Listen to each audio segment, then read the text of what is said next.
गोटे निर्दिष्ट खबर को भित्ति करी आमर काशीनगर थानार डीएसपी इंचार्ज सुनील बेहरा तांकर थानार गोटे टीम धरी सीतापुर गाँव में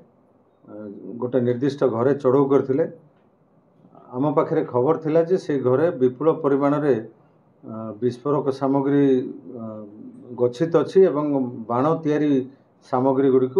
रही एवं किसी प्रस्तुत हो सारी बाण मध्य से तांको घरे मौजूद रखिछंती। ए खबर पर जेतेबेले पुलिस चढ़ऊ करथिला चढ़ऊ समय साक्षी मान उपस्थित सेठी देखा मिलता विपुल परिमाणर बाण एवं बाण तैयारी सामग्री ताकू साक्षी मान सामने से गुड़िक से घटनास्थल जबत करथिले। से जबत सामग्री भितर 50 बस्ता बाण रही 30टा paper bomb 70 K G gunpowder 15 K G silver भाया दिशुवा पाउडर 15 केजी खारा 18 बंडल पेपर रोल 2टा बड़ साइजर स्पार्कल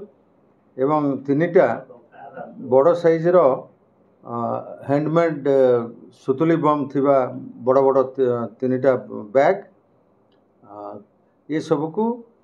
से घटनास्थल सीज करथिले एवं से घटना जो स्थान रे घटुथिला सेठी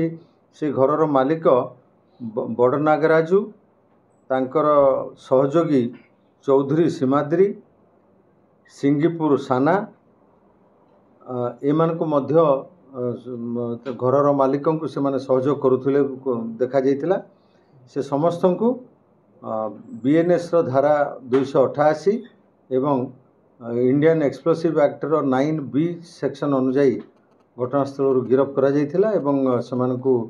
पुलिस स्टेशन को अणा जाइतिला सीज होइतिबा सामग्री मान सहित ये समस्त सीज होइतिबा बाण एवं बाण प्रस्तुत करिवा पई थिबा सामग्री यार मूल्य प्राय 10 लाख रु ऊर्ध्व टंका हेबो।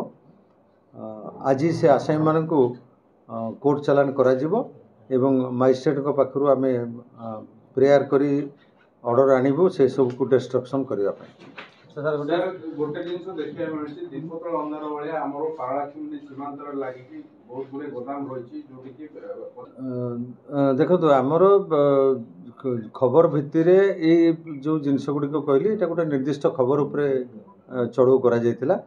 आम नजर को जदि आसीबो मु ता उपरे पूरा तीक्ष्ण नजर रखिछि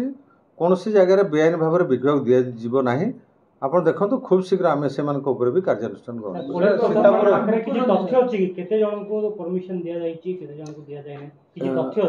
एबे बाण जेहेतु पार्वण ऋतु आसूची बहु बाण बिकिबा पई परमिशन पई आवेदन करिसंती से सबुर परमिशन एपर्यंत दिया जाई नाही। जदि कौन व्यक्ति बिना लाइसेंस बिकुथिबे आमे खूब शीघ्र तांको ऊपर एक्शन नबु।